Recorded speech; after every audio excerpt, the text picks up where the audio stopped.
How the hell did you guys get in chat before I even started the stream? What the hell happened there? Um, Audio check. Let me get an audio check, guys. I see Tiger's in here, Michelle's in here. Um, let's see the audio. Audio. It sounds like the audio's pretty decent. I don't know. Comment below, guys. Welcome to the studio, my friends. Um, a little bummed out. I ain't even gonna lie. Um, a lot has happened this week. I don't know if you guys know that, but a lot has happened. What do we got here? Looks and sounds great, says Tim. Sounds good. Edwin, guys, thank you for that. Um, crazy week so far. Tomorrow's Friday. Thank God it's Friday, right? We gotta get to Friday. Ronnie from Cali, what's up? Ramiro, Lenny, Fred for president. I listen. You guys are gonna see a new sign. Hopefully, I'm gonna have it there soon. Hold on, let me see if I can. Um, how is this? Is this even working? Yeah, I guess so. Um, you'll see a new sign hopefully soon. I ordered a new sign, so you guys should see that. Um, Viper, are you talking about the accident? Um, listen, guys, first thing I'll say about that scenario is be safe out on the water. And I don't know the full facts. And until I know the full facts, I don't really want to say much. What I can say is that there's a family right now that's grieving, and I respect that fully. So I showed you guys the video of the actual boat because I thought it would be valuable information that you guys can see what high speed does, and that's just my assumption, only because of how destroyed the boat was. Um, the facts eventually, an investigation will be said, and when it does, hopefully we can all find out on what was done. Regrettably, one person has lost their life, and like I said, it's a very sad scenario. Um, so my suggestion, if you're going high speeds, make sure that you're wearing yourself, your personal safety equipment. Because you know what, if anything was learned for me, which is always on fast boats, is that was a big boat, and the ocean humbled that boat. And for some of you guys that don't understand the area, once you're leaving Black Point Marina, there's a long channel. You make a left about 2.5 miles to the left or north of Black Point Channel is where I was filming, where they were recovering the boat. Um, First responders were amazing. They did everything possible to help the people involved. I witnessed that myself. Right, I saw it with my own eyes, and I'm just proud to say that Miami-Dade County has some amazing first responders. To see all the departments, we had Fish and Wildlife, FWC, we had Miami-Dade Police, Miami-Dade Rescue, we had the Park Service. Um, I mean, everybody was working together to attend.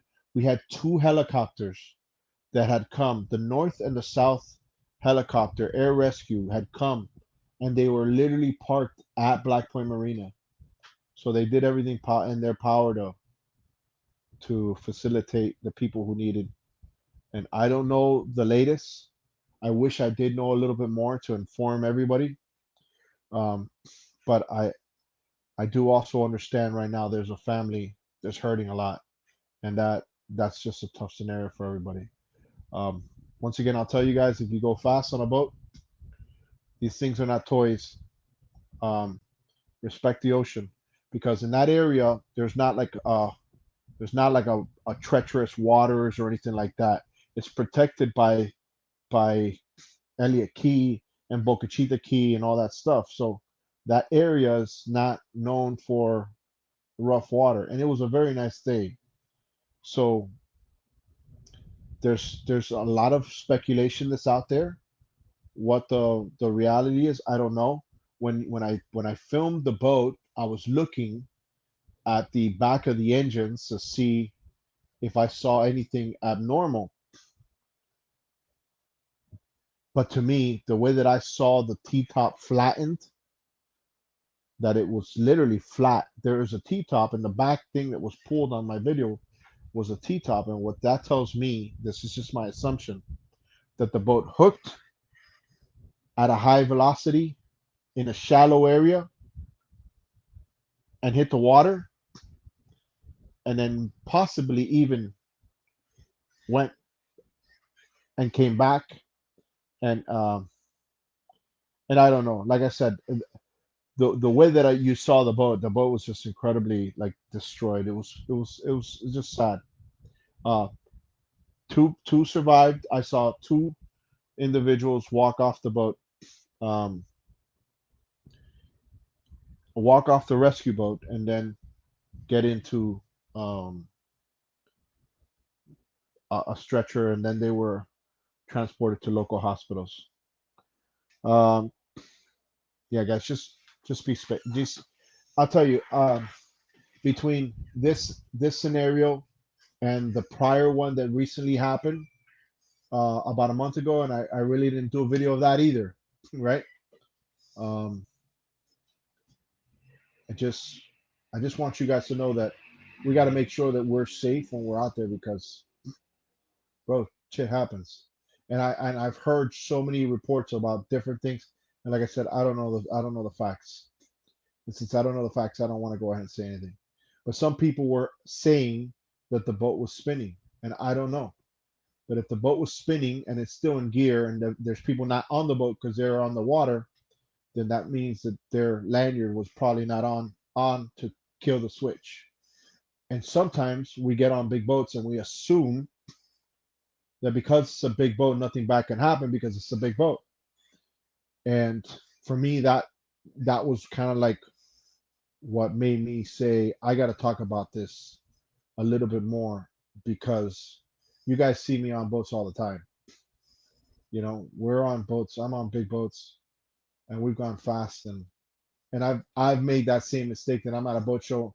I don't have a life vest on me. It's a big boat. They have them on the boat, but they're not really wearing them, and things get like that, you know. So yeah, crazy, crazy, crazy, sad scenario right now. If there's anything that I really appreciate, is knowing that whoever you are, whether you're a tourist, whether you are out here in South Florida, those first responders are gonna do everything to make sure that you're okay. And I saw that with my own eyes, and I'll tell you, I was honored to say that those people work in my city, and for me, that was the biggest takeaway from that. And like I said, it's just a tough scenario. I really want to put any out there, any footage or anything out there. Listen. I hope we just could maybe find out what happened so we can talk about it in a later date. All right, who do we got in here? Um, we got Joshua. Are the channel buoys painted red out there? Um, wow, but something happened to rip off the T-top and console, so I assumed it flipped. Brian, yeah, I think the truck the boat rolled.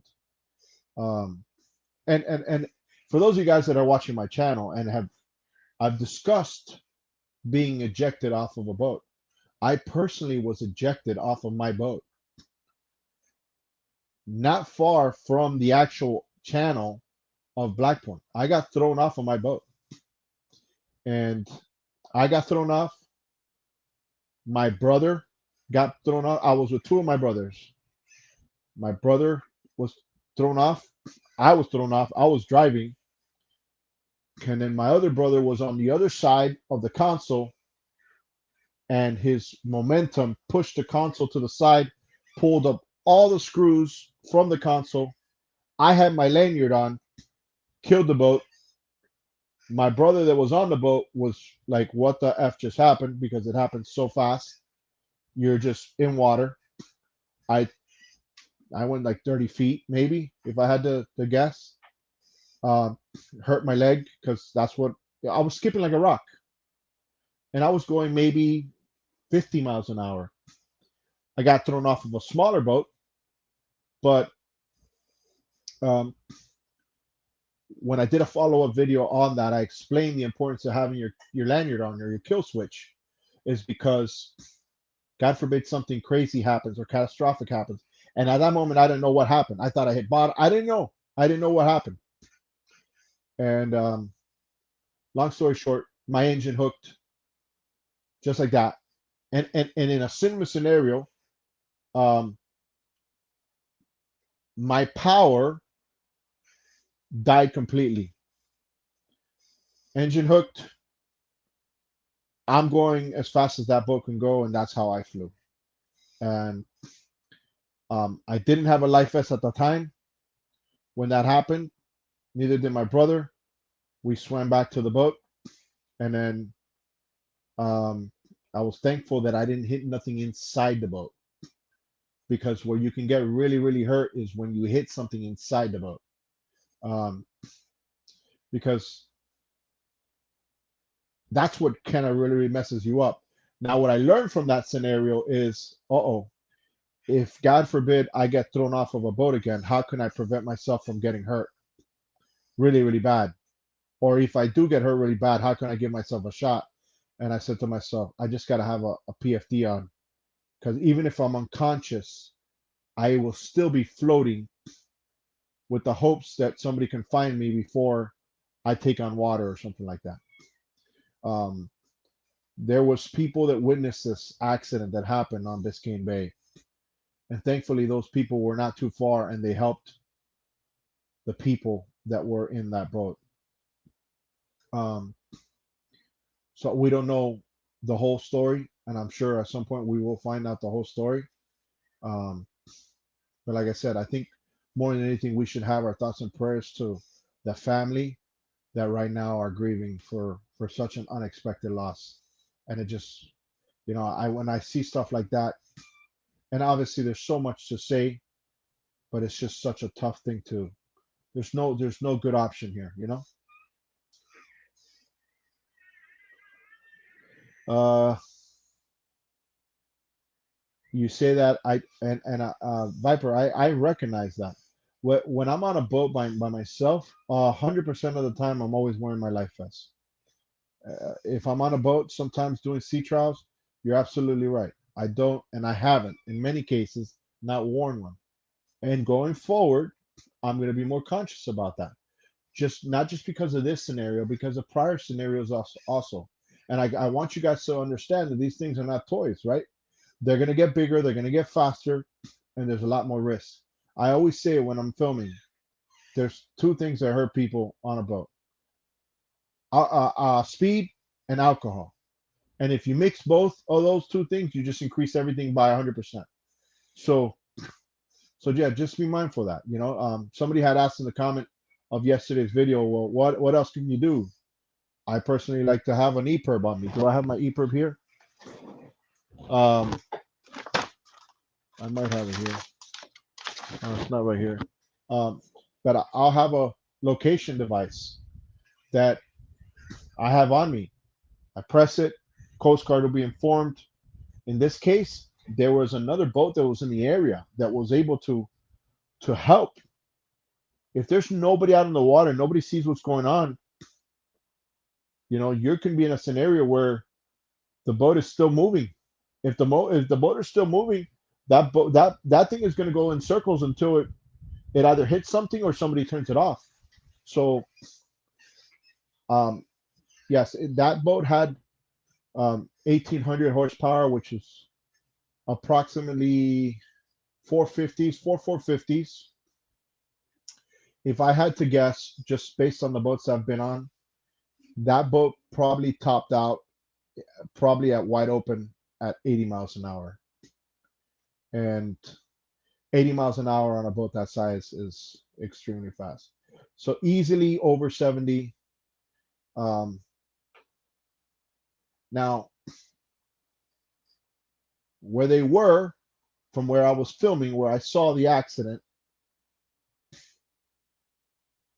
I'm still trying to understand why they would go at a high rate of speed and in that area. Because personally, I've driven small inflatables along the feather banks, which are very shallow areas, but there's on the side of them of those feather banks there's a little bit more water and it protects you. So I would use that area to go ahead and go fast and show you guys some of the small tenders when I would do the rib boat videos in the beginning of this channel. Um, so you can obviously open it up, but I don't know why you would open up a boat that big there. Um, Also, some people have said that the boat was for sale. Like I said, I don't know the facts. Was somebody trying to purchase a boat? Or are they on the boat? Can you open it up? Can you see where it's at? All that. You know what I'm saying? So there's a lot of things that are said, but it's so across the board that I don't know what the reality or the truth is. Um, and I think time and the investigation that they're doing is going to go ahead and reveal all that. Mary says, "What kind of fish do you not like to eat?" Do you not like to eat? I don't like snook. Snook, I don't know. Snook is not what I like. Alfred, do you think the boat went over backwards? No, I personally think the boat hooked, and then I personally think it was probably in a shallower area, and that momentum of the hook and the speed, the water, the water, it's like hitting concrete at that speed. Imagine you're hooking, and it happened to me. I've been flung off of my boat and I was going 50. So so I would almost venture to say that there is a possibility that that T-top probably hits bottom somewhere. Um, I don't know, but from where the area where it's at, and I would be curious to swing by and look at it, the actual area where I was filming, because when I filmed the people coming back with the actual boat, it was about 2 miles north of the channel, and most of us that are from this area know when you're going towards Miami, you want to go a little bit further out so that you can cross over because there's some shoals along the way. Now, like I said, sometimes people know the area as well. Like I've done it many times, and I've run alongside the feather banks, which is, shallower water. Then you can, run a little bit if you want to go ahead and run, whatever. Um, there probably wouldn't be any markers in that area. Um, I can see a scenario where they're going fast. They're gonna lay off of the throttle because they see that the shoal or in the area. But some people are saying that the boat just turned off. So I don't know. Like I said, when I was on my boat turned off, and then it hooked. And once it hooked, I was gone. So, and I think that we'll find out later. Definitely, this is going to be something that we can figure out so that hopefully we can all learn what we can do to make sure that we're all safe, for everybody's sake. And like I said, right now, it's just tough. It was a very, very tough time for those people.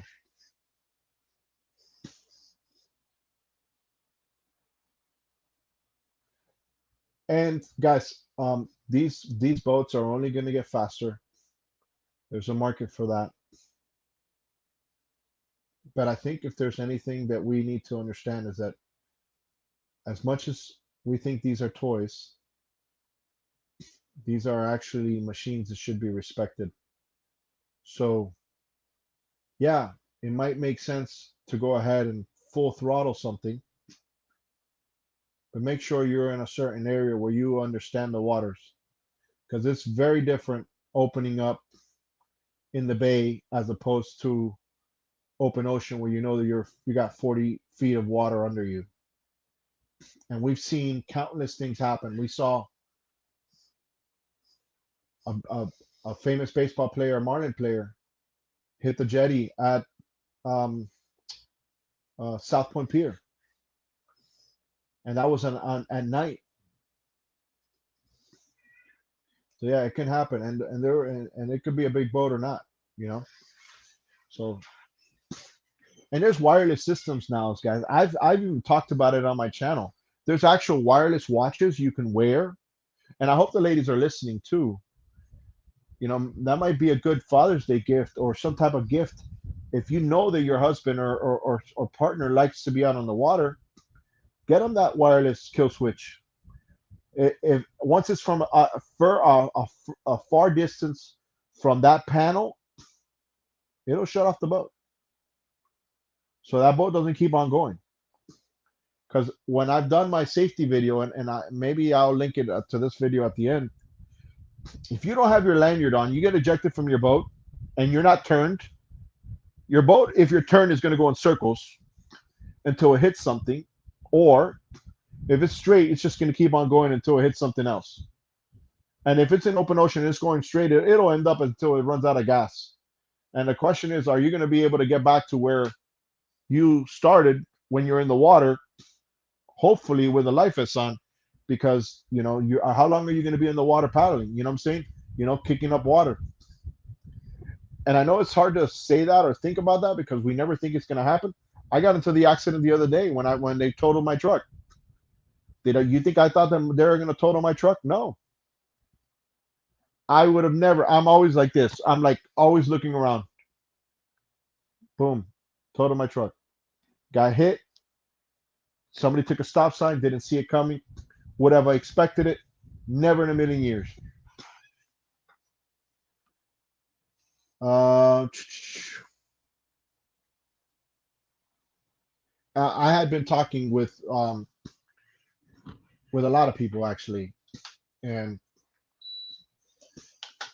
you know, we're all trying to figure out what can have caused something so catastrophic, right? And and everything is, I mean, everything right now is just complete speculation, and I just don't think that we should just speculate until we have the facts.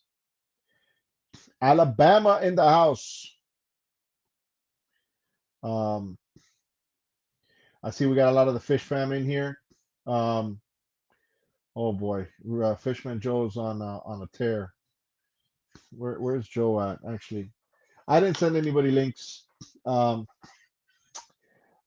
I kind of wanted to come live because I knew a lot of you guys might ask about this, and a lot of you saw us filming at the boat ramp.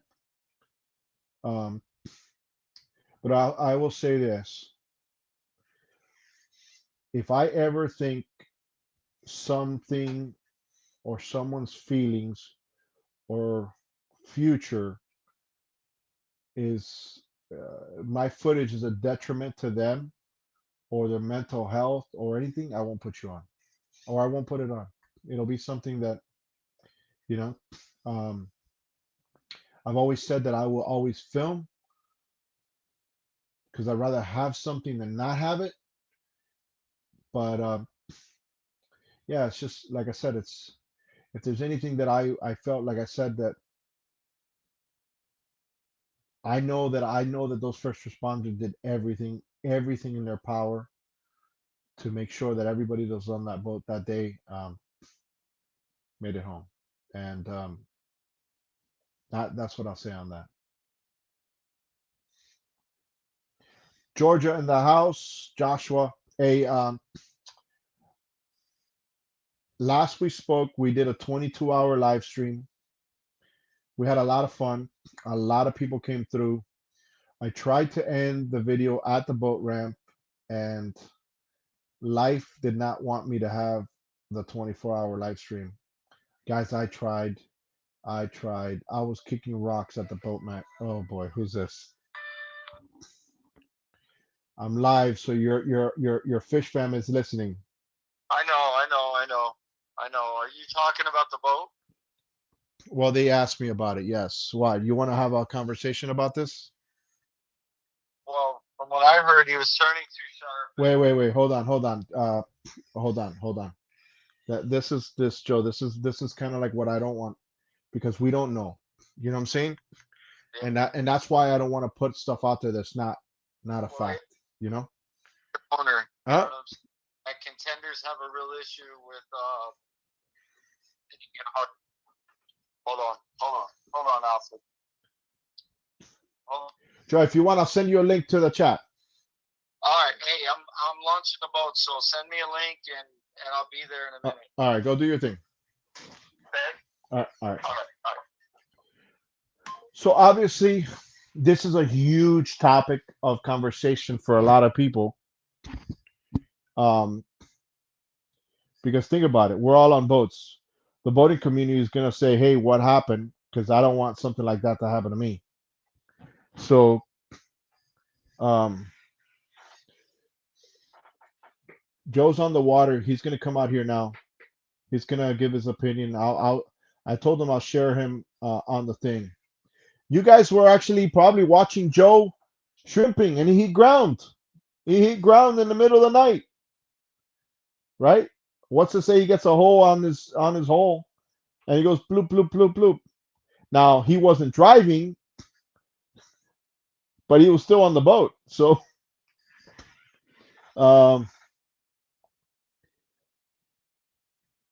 live on Cape Coral now. Boomer shrimpers, give me the chits. With Joe, you need a 5 second delay. More like a minute delay with Joe. Um, so yes, it's definitely a topic of conversation right now, and for me, more than anything, it's just we need to find out what happened, and I hope the investigation lets us find out exactly what happened, um, so that we can speak about it. Because as myself, I feel like I have to inform. Like I had some very very tough people today telling me know what how severe certain things can be, and I disagreed obviously because I always look at my scenario how I would want something to be perceived, and at a minimum, before anything is said, I think we should know the facts before we say anything. Obviously, there's stuff already out there, and if you dig deep enough, there's stuff that you can find out. But like I said, what impressed me most about everything is how our first responders got there, how fast they got there, how fast they tried to help everyone involved, and the actual boaters that were actually out there helping in such a crazy moment, you know, and just there just can be so many different reasons. And I think, I mean, most of you guys know when we were on on the rib boat that lost an engine, our boat hooked. And if you guys don't know, I was on a boat and the engine fell off. We were running it really hard in much different weather, really, really bad waves, a boat designed to take on really bad weather on a suspended console that you don't feel any of the forces on your body, so you don't feel it. You're on the whole console, not the seats. The whole console was just absorbing all the impact. And in my mind, I was like, "There's no way that this boat is gonna break in half." That's what I was telling myself in my mind. So much so that when I stopped and when we stopped in that particular video, I told the owner of the boat, I said, listen, his son was on the boat. And I said, listen, put your son next to you. Because God forbid if something bad happens, I want this kid to be next to his dad. And sure enough, something bad happened.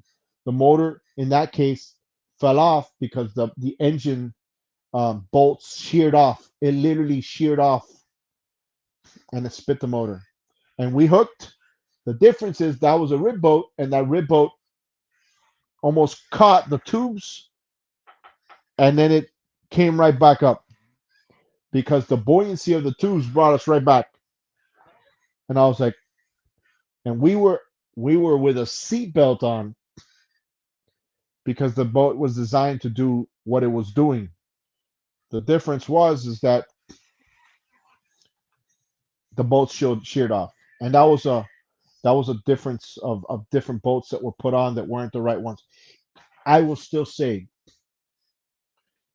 even if they were the right ones, the way that we were riding that boat, not respecting the ocean as hard as it was, something it's just too much. You know what I'm saying? We were riding it so hard in such bad weather that it was boom, boom. Now nothing happened to the boat. The boat was incredible, and it was built to do stuff like that. Now we found the failure point at that moment, which were okay. Maybe you need to put more of these. You got to secure this a little bit more. But look, if you notice on that boat, all that bad thing happened to that boat, and that transom was still intact. So that goes to say and show that those engines, whatever impact what happened on that thing, that transom was solid because nothing on the transom was it was all there, like if nothing.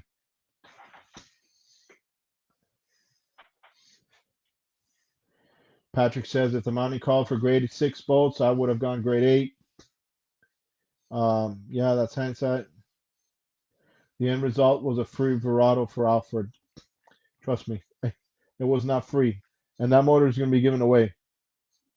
Um, Brian says contender is no doubt solid boats.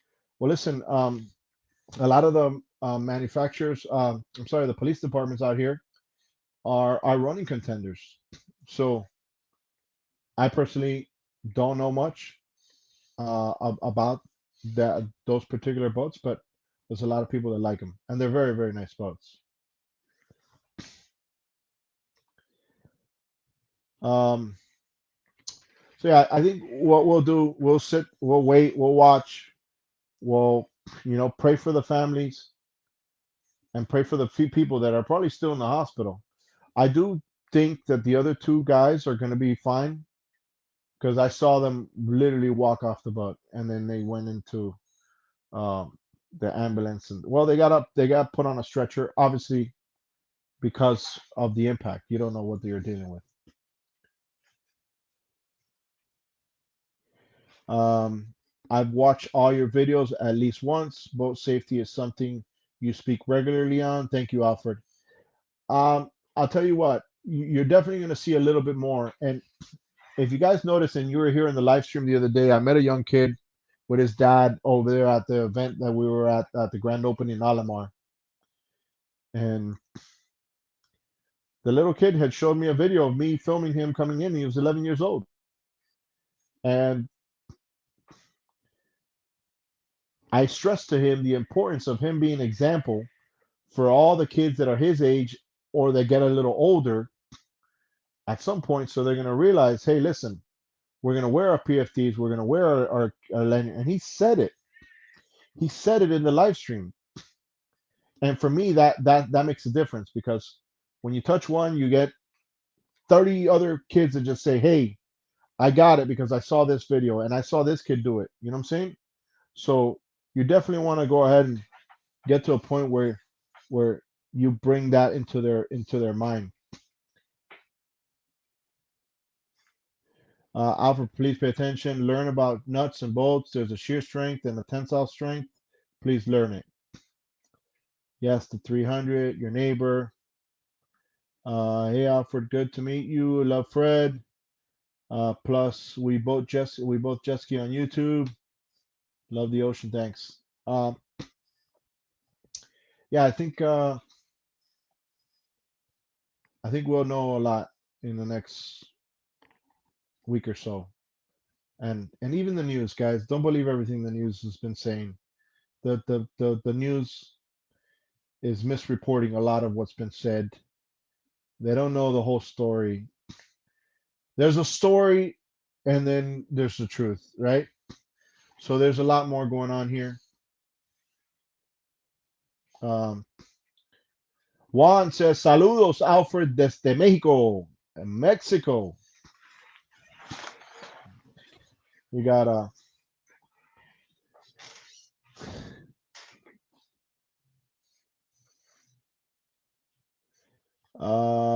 go a good grandma, says Teresa. Hi, Teresa. Good to see you in here. Um, is my truck totaled? Um, I think they're trying to figure that out still. They're still trying to piece it apart. Um, but yeah, it's pretty unfortunate. That's kind of like why I haven't been posting as many videos as I would like because of what had happened with my truck and the accident. Okay, Transit Joe. All right, follow that gentleman. He did a great video on YouTube, and he was listening to the Miami-Dade Fire Rescue talk about it. And I watched that video, and I also have footage similar to what he has, not to his level because he was actually listening to the scanner. If you want to see how professional and the decision making that the Miami-Dade Fire Rescue and all the people that were listening in and trying to coordinate something so important so fast, it's great to see that video. So I would encourage you to check and click on Transit Joe. The gentleman that I have here, I'm actually gonna. I don't know if I can pin that to the top. I can't pin it from here, but I will later. Yes, Transit Joe. I really appreciated your video, and I understood watching your video what I saw when I pulled up. So Transit Joe was listening to the scanner, driving to the location, which was Black Point, as I did because somebody had called me. Um, Dominic from he's a detail guy down here locally that I use. He called me. He says, "Hey Alfred, where are you guys at? There's something crazy going on in the boat ramp. The police just left here like crazy." We were actually sorting footage, and it was we weren't actually there in the morning. And then Daniel coincidentally decided to go ahead and have lunch at Black Point. I get the call, "Hey, this is going down. You might want to stick around for something's going on." So I called Daniel. I'm like, "Hey, don't even come back because we're doing another project." I go, "Just go to Black Point, see what's going on there. Something's going down." And that's when Daniel posted up to see everything that happened when they were coming back after we were informed what was happening. So we didn't see the boats leaving, but we saw all the rescue and police coming back.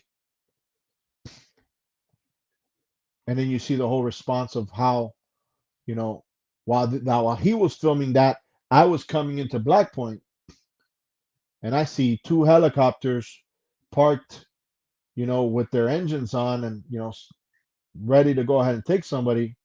By the time I walked to the front of Black Point and I was on the side talking to some people over there, um, at what we call Chicho Live, which is the green area, then I spoke to him. I asked Dom, which was the person who called me, I go, "What happened?"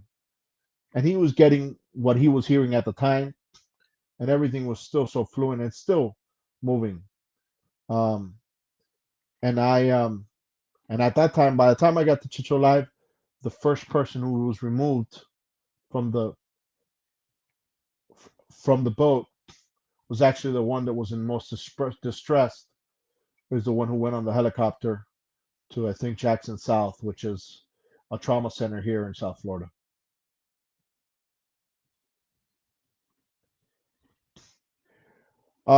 Sam, so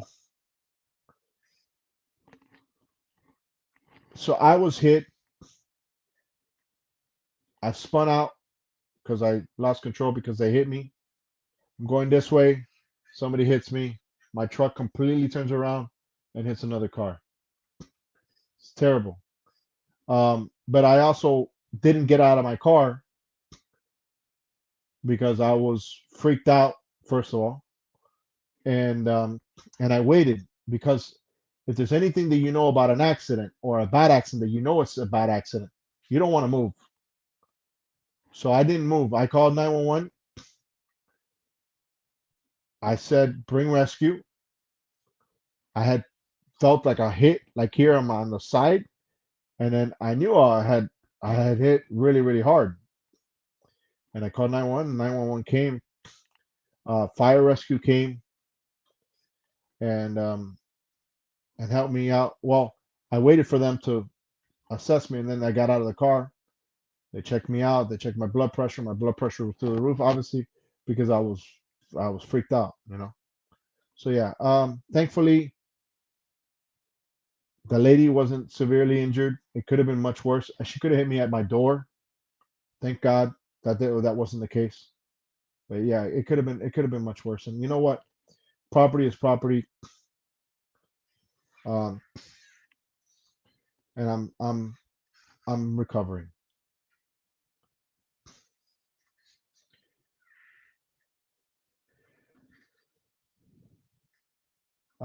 Greg says, "Al, the Keys in January. Meet me there for some dynamite fishing." Greg, there's dynamite fishing all over the Keys all the time.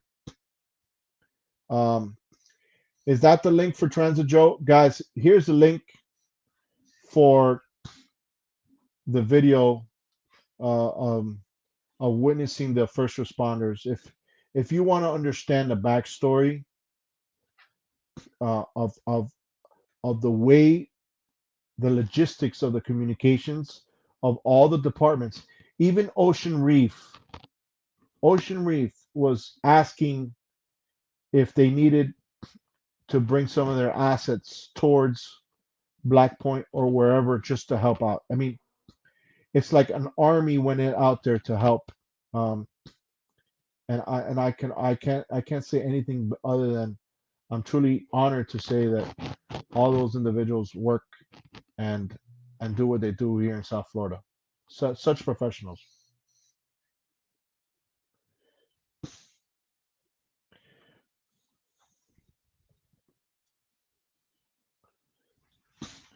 MOB Plus is the name of one type of wireless safety system for boats. Yes.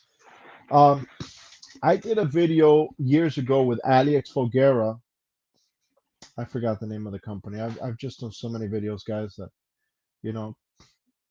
But there's a company that we had them on two ox diesels.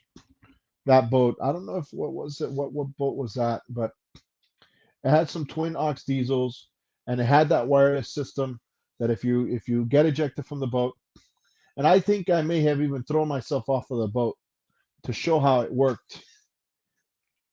Mind you, I'm talking about that knowing in my mind that I've been ejected off of a boat and had my lanyard on. But here are the scenarios, and you got to think about this when you build out your boat. I like to put my lanyard on my leg. That's me. I don't really want it to interfere with my hands or anything like that. Because if you're driving so I have my lanyard on my leg. But sometimes your lanyard doesn't reach to where you want it. So you have it on there, but you're not really wearing it. So it's doing nothing. So just keep that in mind. That proper lanyard, either placement or the length of your lanyard, wherever you want to have it, it just might be smart. And if you're alone, it shouldn't even be a question. If you're out on the water alone, at a minimum, you should have your lanyard on and a PFD at a minimum.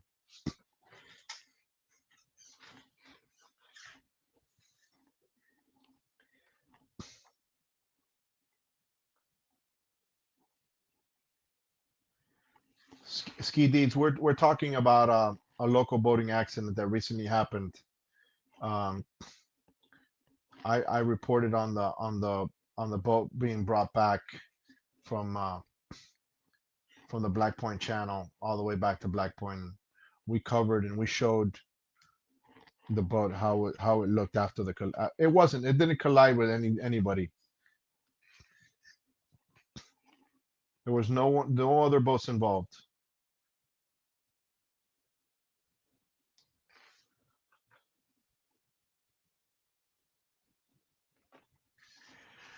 Tiger says it's in process to become law, must be warned. Um, I, I I think more than anything, we should just kind of be aware of what we're doing and what we're not doing. Let me see. I'm gonna invite Andy Jones from the Menorcan Mullet. I'm gonna invite Derek from the Food Boat, and I'm gonna invite Fishman Joe. Everybody that I'm gonna invite has probably seen or experienced something similar, right? Let me send this out 1 second. Give me 1 second, guys. I gotta get in here.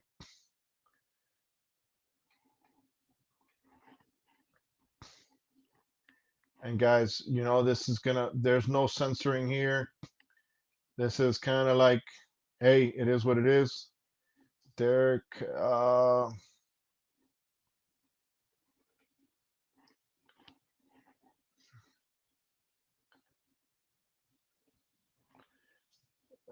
right. So I just send that invitation out to these guys. If they're not busy, oh boy, how do I get back over here? Let me see. I hope I didn't lose you guys. There you go. Yeah, listen. One thing I learned about after the Sun Corrado and the motor fell off, I had a lot of old timers come up to me and say, "Let me tell you a story, kid. We were over here one day. We're coming back. We had an engine fall off. We're in the middle of nowhere. We had to dump the engine and figure out how we got back."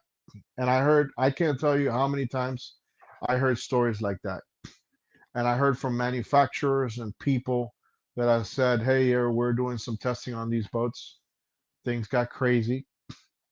And there's stories that you only hear when you're within a group of people in the boating world.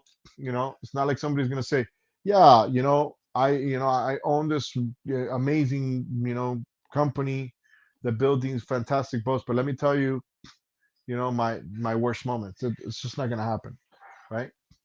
And if you've seen some of the stuff that I've talked to, like owners of companies, they literally push their boats to the limit because they want to know how their boats are going to perform when you do the same thing, or when you get caught in a scenario where you don't have any other options than either go through something or try to get back. You know what I'm saying? Because if you're in the middle of a storm in the middle of nowhere, you can't get no help, you better hope that you and that boat figure out how to make it out of there.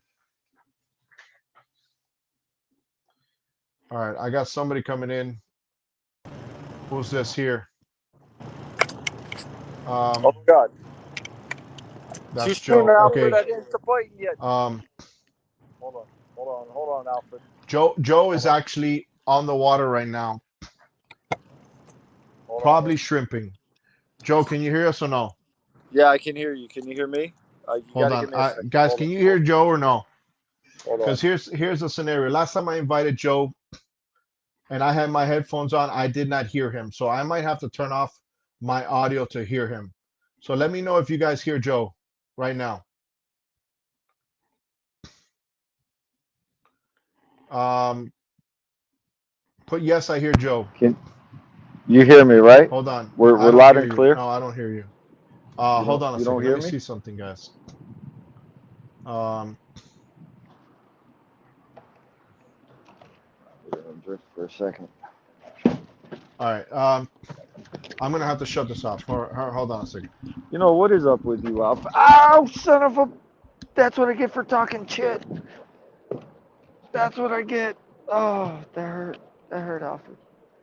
That hurt. That was you. You did that. I want you to know that. Do I have to turn the phone sideways or keep it up? How should I do this? All right, what's up, guys? This is Chopper Dan. I'm coming to you live from the water. Right now, we're by Venetian Causeway, Sea Marine. There's a lot of traffic on the Venetian. Oh my God, look at this. If I could flip the camera around, I would show you guys what I'm looking at. Two people walked past each other. It's just pandemonium out here. Back to you, Rob.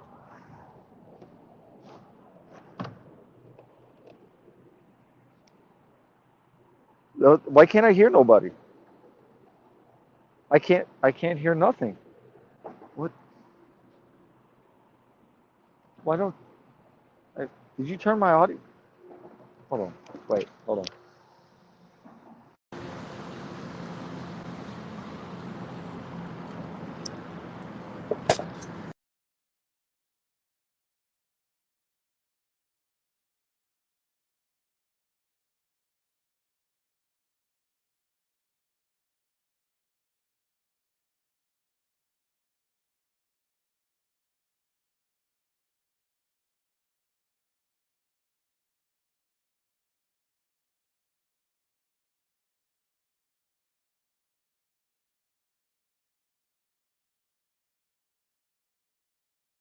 All right. Can you guys hear me or no? All right. Let me know if you guys hear me now. I don't know. Every time I add, um, okay, I didn't have. Can you guys hear me now again or no? Okay, great. All right. So you guys hear me now. For some reason, every time I add somebody when I'm using this, I don't know. It's happened the last couple times. I don't know why, but I definitely want to see. Let's see. Let's see if Joe can. We're gonna try this again. All right, guys. Um, What the? Joe, can you Yeah, hear me or no? I hear you. Can you hear me? All right. All right. Hold on, Joe. Try to figure out your audio real quick. Make sure you're good, because I'm still not hearing you. Let me Still make not sure hearing that me? your mic settings are good.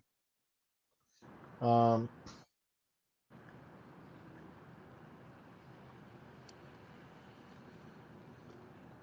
yeah. All right. Oh, you hear us both? Okay. Now, okay, we hear both of you hear both of us, but I don't hear Joe. So let me see. Joe, Yo. you got your other phone on you? Yeah, I If you got have your other phone on you, call me. Okay, hold on. Just call me. Call me and put me on Hold speaker. on. Hold on, I'm calling you. I'm calling you. Um, I don't know why this is so difficult, dude. I don't either. I don't know either. It shouldn't be this bad. It shouldn't be this way, but all right, it is All what it right. is. Okay, it's not working? I did hear your kickback to Rob. So there was no traffic on the Venetian. No. We got a lot of foot traffic. There's a few people there running, it's just look at it. That's a power couple there. A couple that runs together stays together, guys. Okay, okay. So I'm assuming you're shrimping. Well, I'm on the boat. I wouldn't call it shrimping, but I'm on the boat. Okay, so inform people what you're really doing, right? You're actually spotting to see if you see shrimp, so that you can actually work at some point and know where the shrimp is at. This is kind of like Exactly. pre-fishing. Exactly. You got to stay up to date on what's going on. Everything's patterns, especially on the water. And once you get down on the patterns and where they're going to be at this time, it's usually an hour later every day, and it stays the same. Hold on, Joe. Hold on a second. Let me try to fix this. Hold on. I'm gonna turn this off again. I'm gonna try something else. I don't know why we can't hear each other through there. Hold on.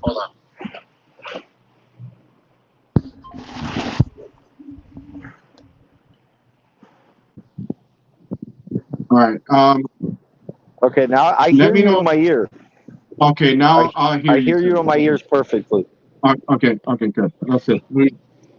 Uh, all right. Oh, you hung up So, on me. so That's rude. yeah, Joe, you deserved it. You didn't even say Um, goodbye. so listen, this is just so you know, Joe, because you got to know what you're walking into. Okay, you hit ground the other day or no? The net's grounded out. Yes, sir. Okay, things happen, right? You didn't expect this to Yeah. happen. No, no, it's okay. It's not the end of the world, but it's just the way that it's just, you know what I'm saying? Like Okay, but the point I'm trying to make is that you're on the water every single day and things every day, happen, things happen. right? Things Yeah, happen, absolutely, even to the most experienced people. Now absolutely. you weren't driving on the boat, you weren't driving the boat, but I, you're on the boat, so in abs- some way you're responsible. I guess you could somewhat say that It's in your a boat. sense. Yeah, yeah, it's your boat. It Okay, is my so day, you know, so I am responsible. so you're going under the Venetian right now? Is that where you're at right now? Yeah, yeah. We're right now by the Venetian. We're gonna check the Herald area, well, at least where the Herald used to be. If you look there in front of you. One Hey, Herald hey, Plaza. Alfred, what is that big white building, dude? What is that thing? Uh, isn't that the building that has the? Oh no, I don't know what building that is. That's a newer one. It's like it looks like an amphitheater or something. It looks like where the Heat play, but it's not. Like, what is it? You're not talking about the Freedom Tower, right? Not. No, the Freedom Tower is the red building. I know that. Yeah. Uh-huh. The white Oh one. You yeah, talking about the white one? yeah, yeah. The white one, dead ahead of me. Yeah. Those look like the condos that are out there in Miami. So that's right No, in front dude, of. I don't think you're right Joe, on that one, there, bro. Joe, we gotta look into it. But listen, this is not about buildings. We're talking about boats. And the reason I started this conversation, I don't know if you heard what was going on, but I want you not to understand that there's people that might be watching, Joe. So you got to be mindful of that because I don't want you Uh to huh. speculate on something that we don't know the facts, right? Yeah. Obviously, we all want to know what happened because it's important for us, and that's been a topic of conversation amongst ourselves privately. And I actually had Derek call me a little while ago. Um, I'm actually going to let him know on text message that we're talking. Um, maybe they want to jump in. Maybe they don't check their emails and stuff like that. But so in your experience, Joe, what can cause? A boat to roll. Yeah. Too much speed. What else? Turning too sharp and say hitting a wave, catching a little bit of air, and when you come down, that skip just throws you right over. Is can you foresee a scenario where power is lost and the boat hooks completely? No, no, no, no. I don't know. They lost steering, everything altogether. I mean, how open water was it? Does it show you the area of where it Yes, happened? yes, Were they yes. around I Stiltsville? no Like, no. So I'm gonna there's give a you lot guys. there, man. Look. I'm gonna give you guys. I'm gonna point right where you guys that have what three words. Okay. I'm gonna give you the area A of lobster. where this happened. Okay. The vicinity. Okay. This is just the vicinity based on, and you guys know that we use the what three words at. I don't know if you guys see that, okay? But I'll dim my screen a little bit. You guys will be able to tell it all. So where I was filming, and this is where I was filming and where I saw the boats working, okay? That doesn't necessarily mean that the accident happened there, but it had to have happened close by. They probably drifted some because of currents and all that stuff and working the boat. Okay, so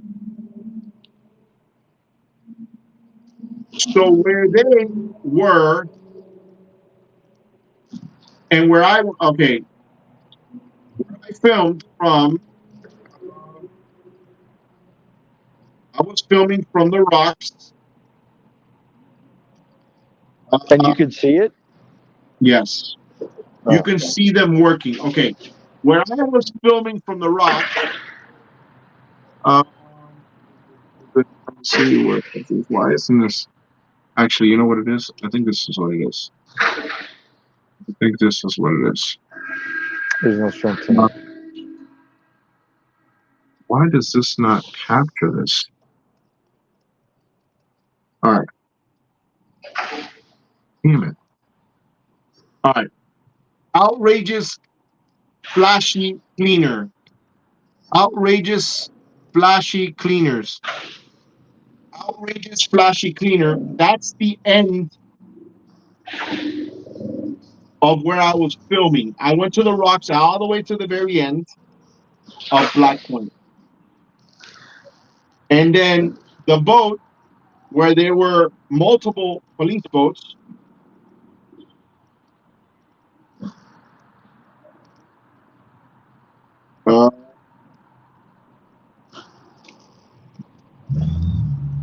Hold on.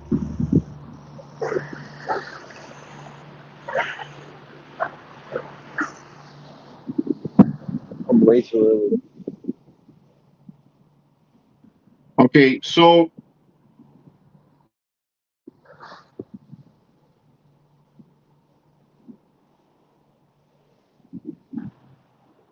I do want to make sure that I get this right.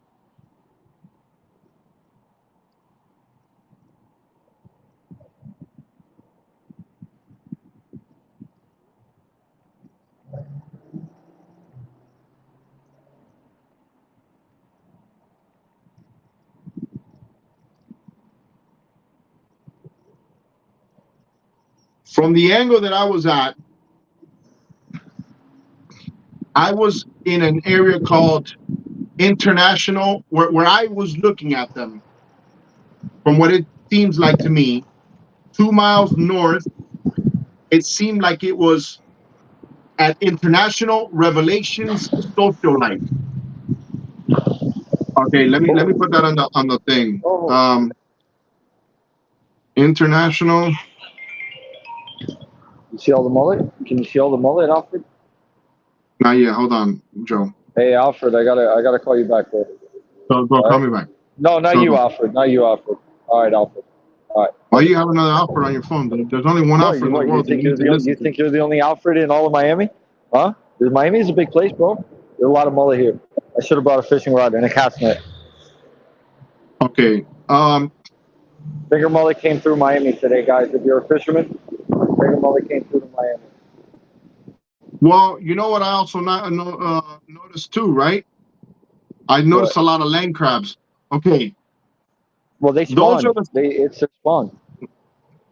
Okay, those are the 3 words where, from the angle I was, and mind you, guys, this is not precise, but just so you get an idea of where this was, where I saw it, right? You go out of Black Point, go to the left. You'll see some of it in my video that I posted, and I think right after I showed the actual the Cito boat, I went and I pointed out the other people working.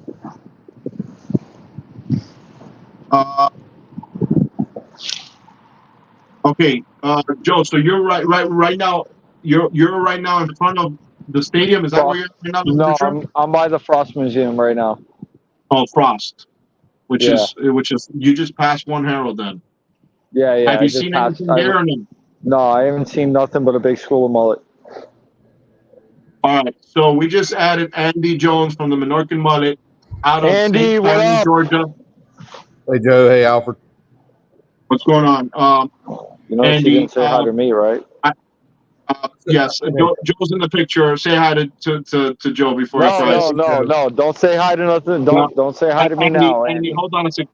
Hold on, Andy. Let me bring you up completely so you could just say hi to Joe, because he needs to see your face and everything. Hey, Joe, buddy. I see you out shrimping. It looks like you're there a little slow tonight. But well, I'm not getting to do your kind of weight. You know what I'm saying? Like one day maybe. They will be there. They will be there. And it's good to see everybody here in the chat tonight. So this has been a topic amongst ourselves earlier in the day, Andy, and I don't know if you were listening to what I spoke to when we talked in the beginning. We're talking about the accident that recently happened, and obviously it's so fresh that we're obviously, as the boating community is trying to figure out what happened, right? Sure. Because nobody wants to be in a spot like that, and that obviously breeds speculation, and we just don't know the entire facts.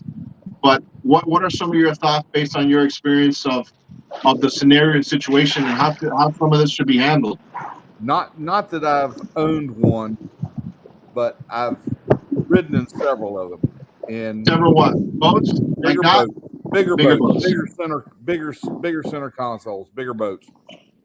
And one thing that I have noticed on some boats is if you're coming off the back of a swell on some, and the boat will come down and it'll kind of turn, it'll kind of roll off that swell, and when it comes back down, it'll dart back off, and it can cause, if you're not holding on, it'll sling you to the other side of the boat when it digs in there.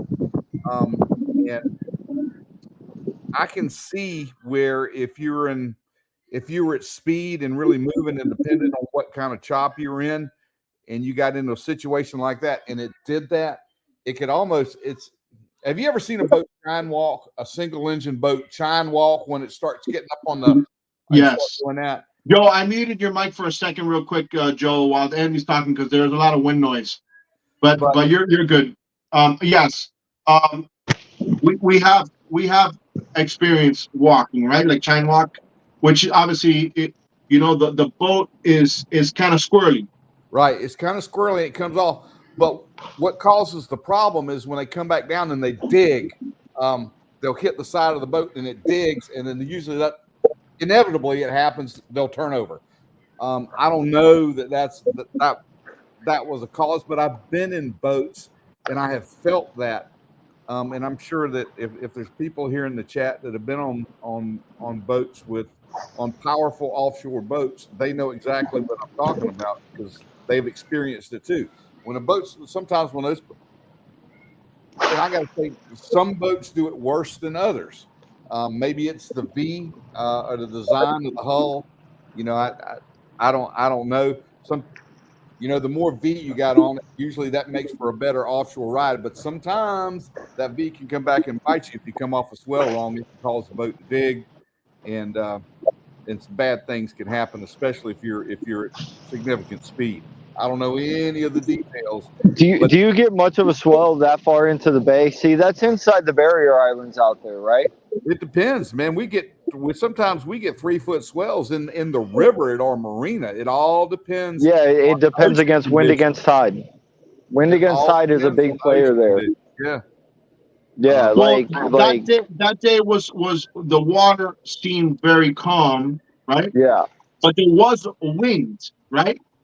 Because when you see the aerial footage of the news stations that were above, the wind wasn't affecting the bay, right, at that moment.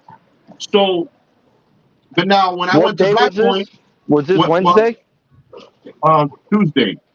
Tuesday. Okay. So obviously you've seen Andy, and I'm sure you've probably talked, and I spoke to Derek about it too. And Derek's like, I don't think we as boaters don't know anybody that's had or lost their life at some point, or somebody that we've known or been hurt on a boat, right? Like yeah.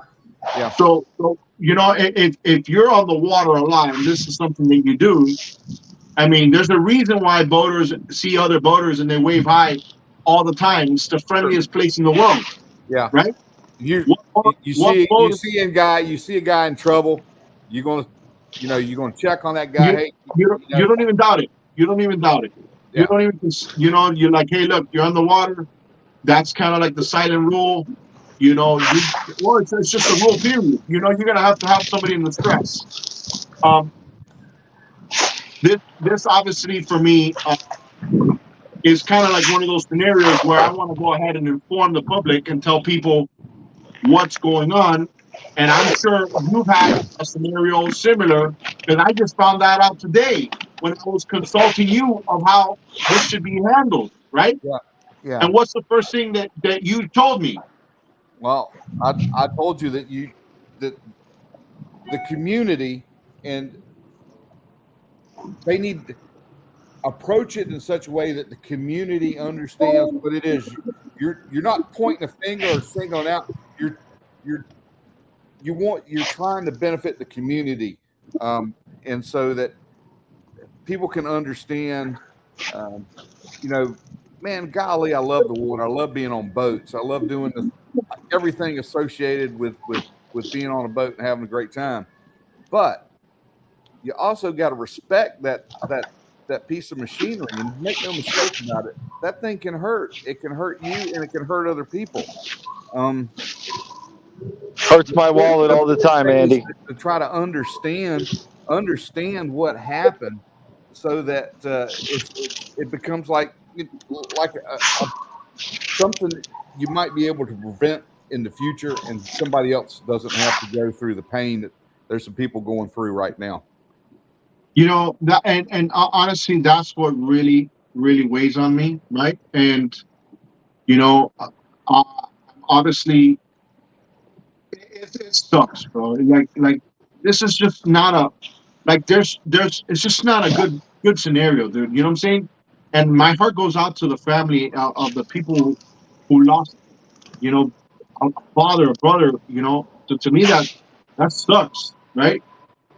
And I see that, and I'm like, how do I tell people to be safe out there so that we don't have this happen? This has recently happened twice in the last month and a half or so. The last time I didn't speak about it for the same reason. I was like, you know what? It's probably better that I don't speak about it. Now I feel almost compelled to speak about it, because I need for people to understand, if you're going to take the risk, right? Just know that the outcome might not be something, and it's not about you anymore. You know what I'm saying? I got hurt on an ATV, and I was on one of those helicopters once. Right. Really? And at that point, I realized, hey, God. you know what? It's not about me anymore. Because I realized, oh my God, I put my actions, my just being reckless because you know you think you can, right? I put myself in that scenario, and then I realized, you know what? It's not about me anymore. I have to think about the others. And after that point, the reason why I'm still here is because I gave myself rules that day that I got hurt. I said, I'm going to wear a helmet every time I'm on this damn bike. And my helmet cracked when I eventually hurt myself. Wow. Like I said, I've been on those helicopters. I've had one of those medics tell me, because we're gonna put a syringe down your chest right now because we think you punctured your lung. Yeah. And I did. I punctured my lung and I broke out my ribs to my right side. You know what it taught me? It taught me that I gotta stop effing around, because what hurt me the most out of that whole scenario, the hurt me the most that I'm telling you to this day gets me. I had a tube down my thing, you know, pouring blood. I had all my ribs broken, my punctured lung. What hurt me the most is when my 1-year-old, Aiden at the time, 1 year old, I was a month in the hospital, and I see my 1-year-old look at me and now recognize me.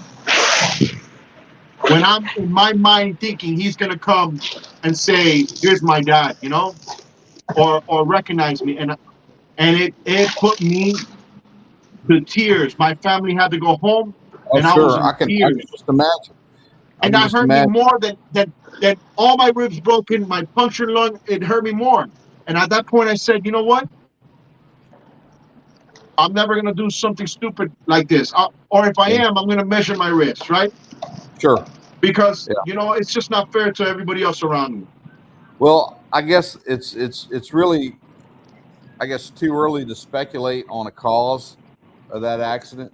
You know, I've seen video where people have hit, you know, maybe a piling that's broken loose from a dock, and it's caused a boat to go over. You know, I don't know, I vaguely know the area, which you got. Of course, it's in your backyard, so you guys know exactly what what the area is like. But man, there's just things things can happen so quick on a boat, and a lot of people You it never doesn't know. you it's I How use fast would you speculate that? How fast would you think that boat is with quad 450s on the back? that Like, boat yeah, that that's a boat runs 39. That's a 39, right? that boat Yeah. runs 65 miles an hour. Oh no, it's 60. way faster than You 65. think? Oh, Andy, it's got quad 450s. Dude, that's an 80-mile-an-hour boat. That's an 80-mile-an-hour boat or more, Or Yeah. more? or more. So, Yeah, so yeah. think about it. Think about it. What are the So that boat could easily hit 75 to, I would say, 83 miles an hour. If I Things had to, guess, because of my experience on all these boats when I do sea trials and all the stuff that I do, right? I like to use an adage that I use when I'm flying airplanes, and I was taught this by my flight instructor. Never fly the airplane or never run the boat anywhere that your mind hasn't already been 2 minutes before. Stay ahead of the boat. You know, keep that kind of thing. And if you Yeah. can't stay ahead, slow down. It's just like uh, what best way I can describe that is if you're driving in a heavy rainstorm and your windshield wipers get to the point where they can't keep up with keeping your windshield clean, where you can see what's going on, slow down. slow down? Yeah. And yes, guys, Andy is a pilot in Georgia. He has his own plane, and he actually flies a drone on his channel. If you don't follow Captain Andy, his channel is What? called the Menorcan Mullet. Hold on. Hold on. Are you fighting with people already, Joe? Joe, and his haters on the water. Go ahead, Nana. You don't want me to climb up on that seawall. Well, listen. I think the conversation is one that it has to be had, because when you showed me the article or the news clip of what you had experienced over there with a missing child, which Right. so That just happened this past spring, early summer, and I was a part of that. And I wanted to share that experience with everyone, so that people would understand. can you explain what happened? Because a lot of people don't know. I didn't even know until today, because I was actually talking about this, and Captain Andy Jones had a scenario happen that he was out on the water. He was out on the water almost daily, doing a documentary on the Golden Ray. And was that happening during the Golden Ray, or No, was this after? no, it wasn't. It was just this first part of the summer, last part of the spring. I tell you, when it was last the first week of school when it happened. Had a child who was over at a church retreat on Jekyll Island, which is the island south of us, and he went missing. They couldn't find him, and they put out a big and the child's father and his family was kind of involved with the school system. They put a call out to the schools, mind you, at this time the kids had gotten out of school, but the teachers and staff were still in the schools, right? Like they'll stay in for a few days after the kids, so they're buttoning things up. They sent that call out. All those people went over and they were all searching the island for this kid. And I got news about it. I went out there in my boat, and along with the Department of Natural Resources and some of the sheriff's boats that were out there, and I found him. I found the kid. He was in the surf. He had drowned, and the thing is, first of all, it was a huge community outpouring that came in to try to find this young man. And once he was located, the first thing I could think of was how important it is to understand just how forceful and unforgiving, as beautiful as it is, that ocean can be. And I thought it was I needed story. Now, the story was kind of crazy in that as I was going down the beach, there was a mink, Alfred. You know, Mhm. a little mink. Looks like a ferret, mink, you know? Yeah. And he's bouncing along the edge of the beach. And I had never seen a mink out on the ocean side of the beach. I've never seen him cross over the white sand to get out there. And he was Yeah. kind of bouncing along. And I always try to keep a camera with me. So I picked my camera up and I started trying to get some pictures of the mink on the beach. And I realized I needed to put a telephoto lens on the camera. So I was in the process of trying to get a lens and put it on the camera, but also trying to keep my eye over on the mink, you know, so I could to get the shot of the animal. And all this happened within four minutes of me going through this process. When I looked back again, that's when I saw that body, and it was right there. And that mink had kind of led me. That mink had kind of led me to that spot. It was for me. It was almost like divine intervention. There were some other powers at work there that day. Yeah. That's not a coincidence. Not in my opinion, right? Like, what put me there. That had to happen. Anyhow, I felt compelled to share that because I wanted to bring awareness, and I think that's important. That's what you're doing here. You know, I know we all enjoy videos you do at Black Point, and you know, it's for the most part, it's comic relief. You get to see a lot of stuff in there that kind of makes you chuckle. But this is a serious side of boating, I think, that we have to deal with sometimes, and I think it's a message that community, that tight knit boating community, needs to understand, and it just makes the water safer. It makes it safer for me. It makes it safer for you. It makes it safer for Joe, for anybody. And I think that's what's important. Yeah. Well, listen, I think obviously the investigation is going to be the most telling. How was the reaction of the family once? Obviously, they were extremely distraught because of what had happened, right? But I'm sure there was a sense of relief that they found him, because how long was he missing? It was less than 24 hours. Okay. But I'll tell you this, Alfred, here, when we lose somebody in the ocean, we usually don't get them back. Not out on the ocean side. When that happens, because of our currents, the way our currents move and as strong as they are, we usually don't get them back. But divine intervention, I don't know, but the family got him back. Enough people felt so strongly about it that they actually mentioned me at his funeral service, and that intervention, because it moved me. I mean, and I'll still to this day I'll tell anybody that listens that story, because it was pretty powerful. Now you can call it, whatever you want. I call it faith. That's what it was to me.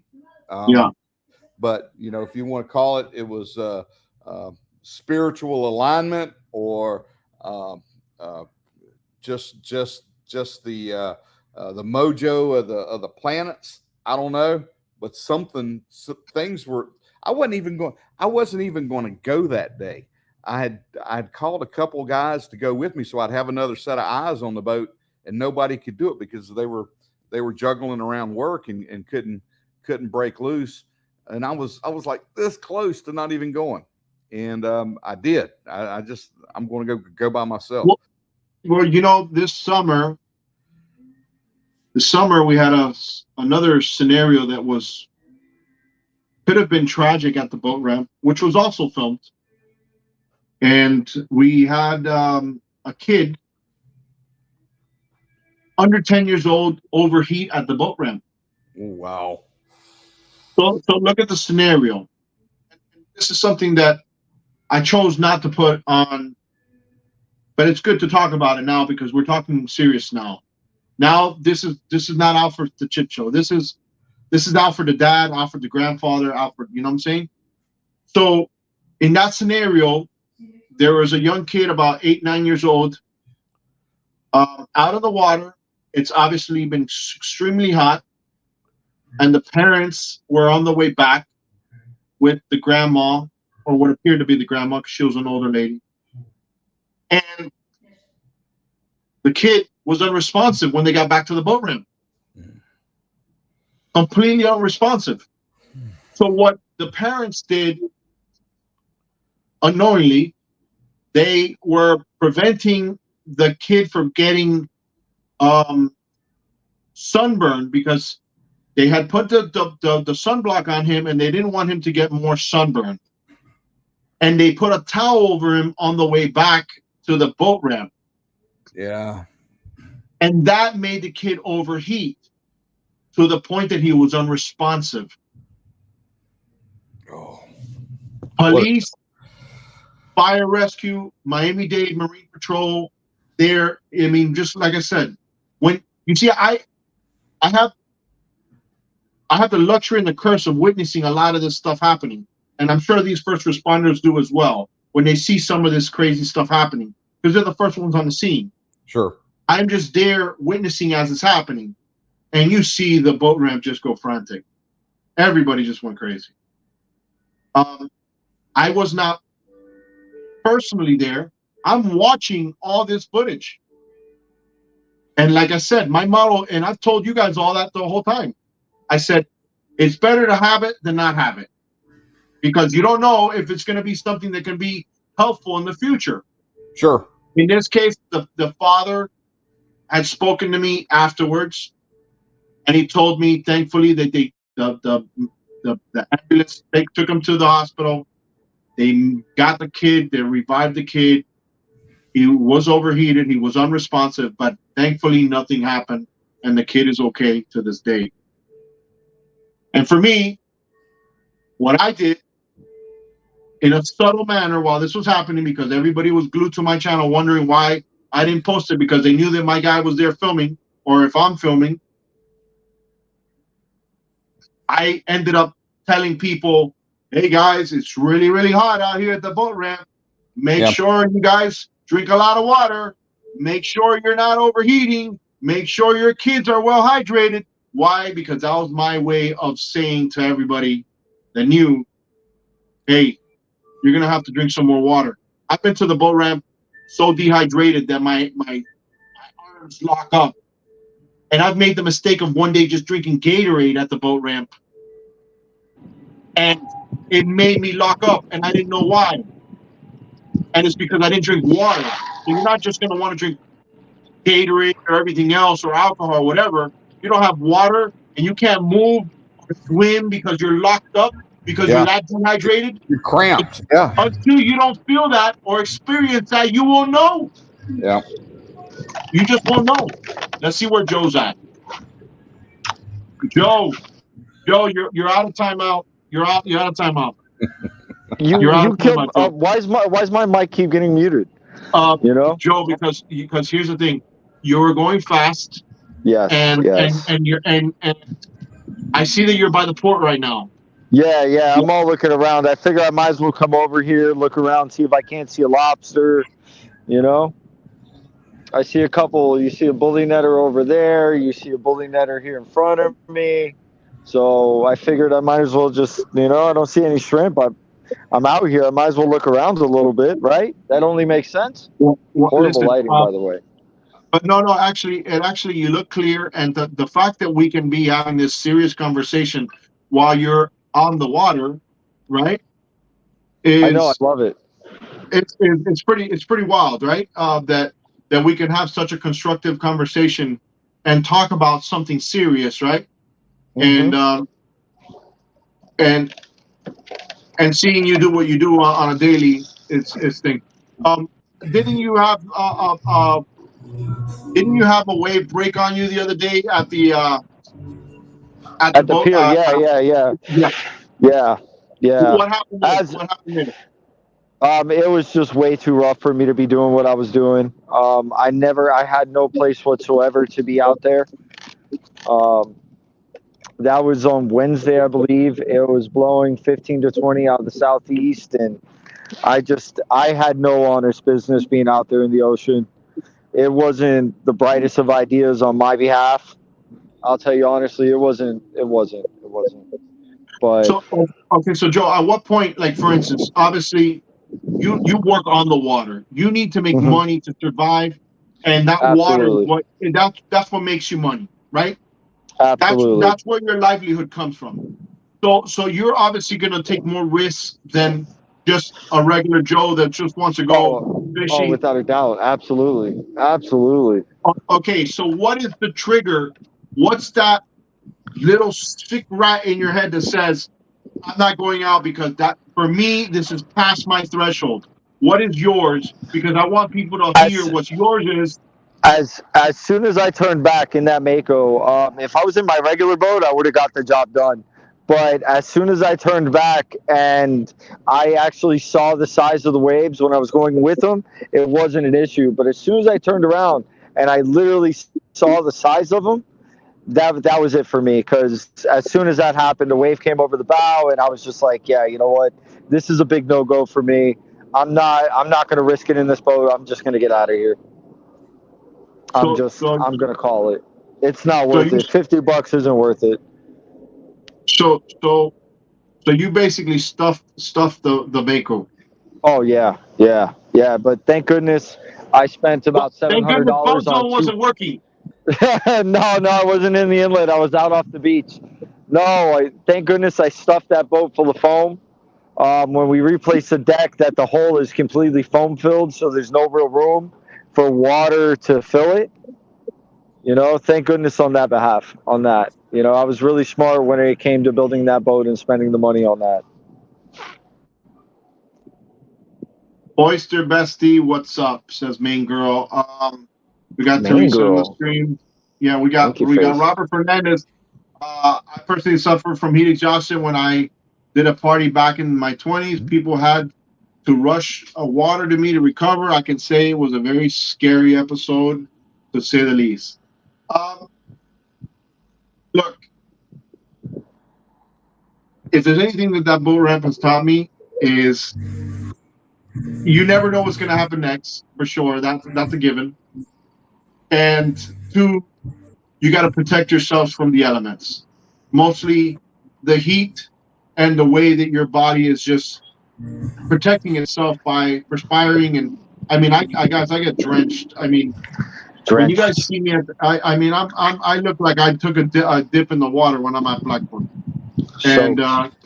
especially during the summer months, right? It's just a lot. It's just you're getting beat up by the sun all day. Thank goodness we're coming out of summer, right?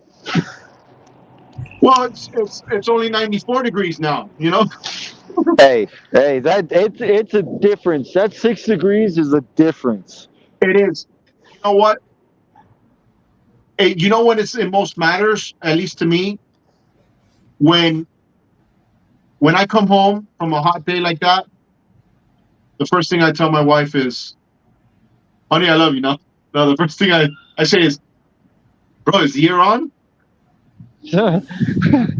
And she's like, 72 degrees in here, and then the heat is just inside your pores so much that even when you go outside for whatever reason, you still feel the heat and the humidity of the outdoor, and it's nighttime. So if you're not from South Florida, that's kind of like how it is. So now we'll be outside. I can take off my shirt. I can walk outside right now, which some parts of the country are still 50, 60 degrees. Are you literally getting colder where you're at? Or no? Is it getting to that point? Are you starting to see some of the fall weather? Yeah, it's starting to cool Andy? down here. It is starting to cool down Joe, here. I put you on timeout real quick. I muted your mic so Andy could talk. So Yeah, is it starting to cool down already a little bit over there or no? I feel a little bit like fall here. So it's been welcome. You know, it's still warm, but it's not 114 degrees. Thank goodness anymore. Well, you know, look, I was asking some people at the boat ramp the other days. I was like, "How's the water?" They're like, "No, it's a lot colder already." Yeah.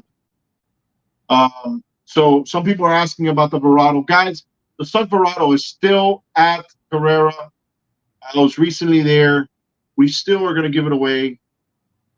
Look, maybe this scenario that has happened can create a cause that we can use that motor to be an instrument to highlight boater safety for the future boaters out there throughout the world. Because let's be real here.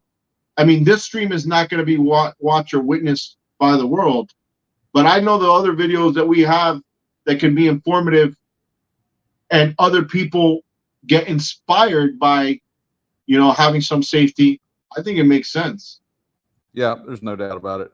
I wish Joe would get an inflatable and put an inflatable on, but that's just because he's one of my favorite turds, and I don't want to see him fall over and hit his head or something on the side of the boat on the way down and go out that way. But maybe Joe, you have to respond to that because you're out of timeout. Okay. Hey, Andy, on that note, I'm so salty, bro. I can season food. The last person you got to worry about, honest to be, is me. And I don't want to say that overly cocky or nothing like that, but I'm pretty damn good, bro. I'm pretty damn good. Seriously. Yeah. So Joe, let me ask. This boating thing to me it's second nature, dude. Like, it's just, yeah. Joe, let me ask you a question because I was watching your live the other day. Did you not? Did the person you were trying to train decide to come back for a second day? No.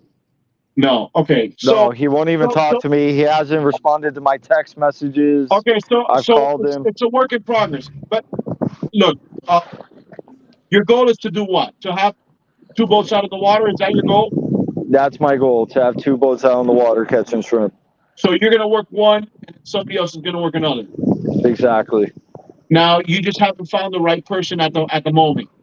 Yeah. He's Okay. been actively interviewing though, Alfred. Okay. So all right. So wait. Let's ask this question, right? Andy, you're gonna have human resources here. He's been interviewing. Okay. Joe, are Yes. teeth a requirement? Yes or no? No. Okay. Hey, listen, common sense is a requirement. Okay? What if they only speak Spanish? Is that a problem? Yes or no? Yes. It is a problem. Why? Why? Because I got to communicate. Like we got to, Right. I want a phone call if he's on the shrimp. I want to know. I want to know where he's at, and Okay. So what about minimal English? as long as there's a little bit of communication, I'm all for it. Okay. So communication is a requirement. Yeah, I have to be able to communicate with you. How can we work together if we can't talk to each other? What do you think it takes for somebody to do your job? Honestly, not a lot. This is like, I don't know. Maybe it's just me. I think this is all the simplest shit in the world, But then again, I thought small engine repair was simple too. But it really is. If somebody shows you how to do it, it's anybody can do it. what does it take? A thirst, a hunger, a want. As long as you want to do it, you can do it, and that's what it's all about. You have to want it. Okay, Joe. So if let's just say that I'm interested, right? Which I'm not. I hate to break this to Oh you. I no, mean, no, you know, I know better than that, Alfred. you know that I'm not interested. I But know, I know. okay, okay, but listen, because these are the questions they're going to people ask. Um, how would I be incentivized based on how much shrimp I catch, how many How much hours you I work, catch? How much you how much you catch? catch? How much Okay, you catch? okay. Is there a GPS involved in any of the boats that I'm going to be in? Is there a GPS involved? Like, what do you mean? Like, am I tracking you? No, no. We know somebody throws air tags on your boat. I'm Yeah, you just saw saying, that? like, Craziest. no, no, no. But okay, so you kind of got to know the water, right? I Yeah. think if there's anything that I will recommend, See, for anybody. that's why there's a big thing of communication. You know, I mean, dude, look. Let me show you. Let me show you right now. Okay, you see the lights. You can see the bottom, right? You see it, Yeah. right? Yes. You see it. You see the lights. You see the bottom. Okay, we Yes. got the lights constantly going. Um, a little bit of experience goes into this, you know, but that's what I'm saying. This is a lot of common sense. I mean, when you're in shallow water, you know you're in shallow water. As long as you're paying attention to what you're doing, you can tell. You know, a depth finder is not going to make a damn difference. It's not going to make a difference. You can't look in that damn water and see we're in freaking 3 feet. You can't. Okay. So, but here's my thinking, Joe, and Okay. this is just my 2 cents. Okay. Okay. I say, you know, you as somebody that's going to be leading somebody, Mm-hmm.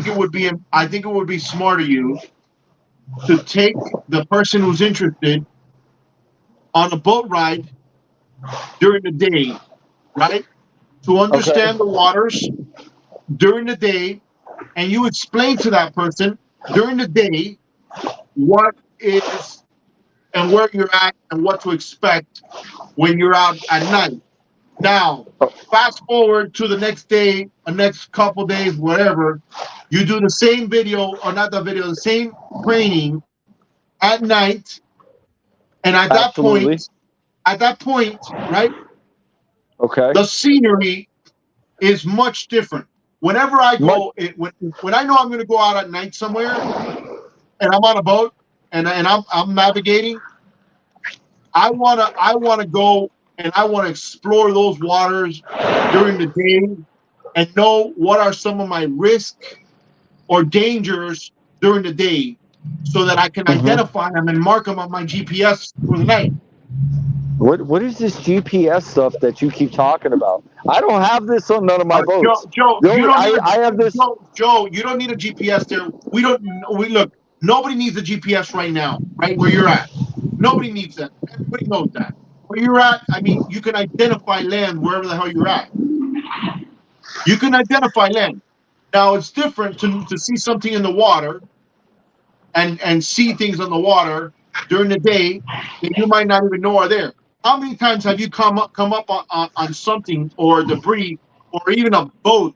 Somebody showed Oh me a no! boat the Hey, other day hey! that Did was you see that how was banged up my sunk. nets are on my boat? Did you see how banged up the shrimp nets are on my other boat? I found a lot of stuff I didn't know was down there. All right. That's the So thing. That's right. You don't know. That's the whole you thing. know, And people and and people and people don't know. Listen, you know one of the things that was crazy, and I'll let you finish your thought real quick. I went to 79th Street one day and I saw all the garbage that's being pulled out of those islands, right? mm-hmm. Sandspur, all those islands that people just leave there, leave it like a bunch of disgusting people chairs, leaving all tears, tents. tears, tents, like leaving it there, and then a company has to come, and they're in a pontoon boat, by the way, a Yes. grandpa boat, and they clean it up. You know what? And then people wonder why they close it down and they don't make it accessible to everybody. Because think about it, you don't appreciate what's there for everybody, and you decide to leave your shit out there and think it's okay just, because I want to have a good time, and then you get mad and you want Absolutely. to make all these complaints when they take it away from you because, you know, I mean, bro, it was pathetic. You know what it is to see a full pontoon boat full of shit, of Yo, stuff that you're supposed to take out yourself. If you're gonna go to any of these islands, you know what? You better clean up after yourself. At a minimum, what you take in, you gotta bring out. well, isn't You know that what I'm the saying? rule? And Isn't that the rule of it, anyways? if you can't make a fire on the floor, take take an actual fire pit. You put a fire pit. You can buy a small one. You can't make it, but you can have it on a fire pit. So yes, I see that, and I'm like, dude, it bothers me because you got kids like and organizations like the Turtle Team. They go to Black Point Marina every month, and they're picking up 700-800 pounds of garbage. When Biscayne National Park has put brand new garbage cans everywhere, so much so that they've actually fixed them so the damn raccoons can't get in them. So there's no more excuses now. The excuse Yeah. is you're just a piece of shit that wants to throw stuff in all our waters and all our islands. And that's unacceptable, bro. It's just bad. That's crazy. It's a shame a handful of people can ruin something really, really special and really nice for everyone else just because of their own um, actions You that are know, just it's not good. I mean, that is just not good. Take your stuff back with you. Don't throw your stuff out into the water. Just come on, people. It just frustrates me. look at the cargo ships loading up at the port of Miami, guys. That's Fishman Joe right now, looking for shrimp, and that is the port of Miami loading up, and that boat will eventually come out of government cut and eventually hit the Atlantic Ocean. And but yes, I listen. I see that, and it drives me nuts because it's so easily prevented. You know what I'm saying? Like it sucks. And then, like I said, and then they close it down, and then they say you can't do this and you can't do that, blah blah blah blah blah, all because just a handful. It's not even. It's maybe 2% or 3% of the No, 90% of people that go it's out. the whole island. Yo, at Beer Can Island here at Haulover, it's the whole island, dude. Every little spot that you see, the trash cans are overflowing. So it's the whole island. It's not. It's what it is people are so spoiled by anywhere there's a trash can, somebody's gonna pick up my trash. Joe, You know, they're supposed to it's take just it like out. it's just like you go to any park that gets a good crowd of people. It doesn't matter on the water, on land. You go look at the end of the day that's had a good crowd, dude. The trash cans are all the same thing everywhere you go, you know. And then people don't understand if they do take it from the island, they leave it at the boat ramp. You know, the Well, amount of trash that comes off of the water is just crazy. well, think about it now, right? The next thing is, they're already talking about government shutdown and this and that. So Yeah, that's when you, coming. that, and you know what's going to happen too with that? You know what's going to happen with that? You know what? The trash isn't going to be picked up because there's not going to be workers there. We got the Well, food boat in the house. Hey, so I heard a rumor today. I heard that that Fishman Joe's been contributing to a certain campaign that if the guy gets reelected, Joe's going to be in charge of the Marine Department of Fisheries. Have any of y'all heard that? What do you mean? What are you talking about? I heard Joe's going to be the new department head of U.S. Fisheries. Have you heard For, that? for this administration or no? For the current administration, if Biden gets reelected. I did not hear that. Hold on a second. Let me make sure Joe's not muted because I think Joe, what is this? What's going on here? Hey, Joe, Joe's riding. I think Joe's riding with a certain someone. Have I seen him on the boat yet? Who? The other Joe Joe. with The other Joe. Oh my goodness, guys. I'll tell you, Joe, have you even found any? Have you even seen any shrimp or no? All right, so He's not Joe talking has, to us.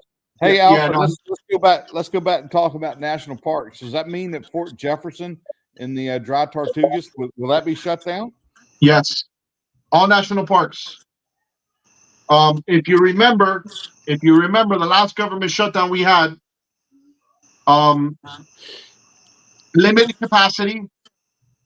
One of the things that was not picked up, because I remember, was garbage. So, so it,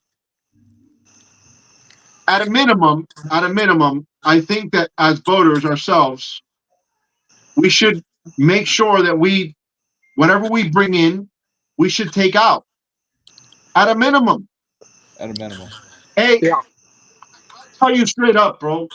And you'll hear how people say it sometimes. When somebody leaves something at Black Point, and I see them do it, I'm the first one to say, "Hey guys, monthly we have a group of kids coming in here to clean up all this stuff. It would be helpful if you don't contribute a little bit to that." How often do they come in there? Those turtle The kids. the turtle team, they're going out often. Um, there's a gentleman that supports the channel.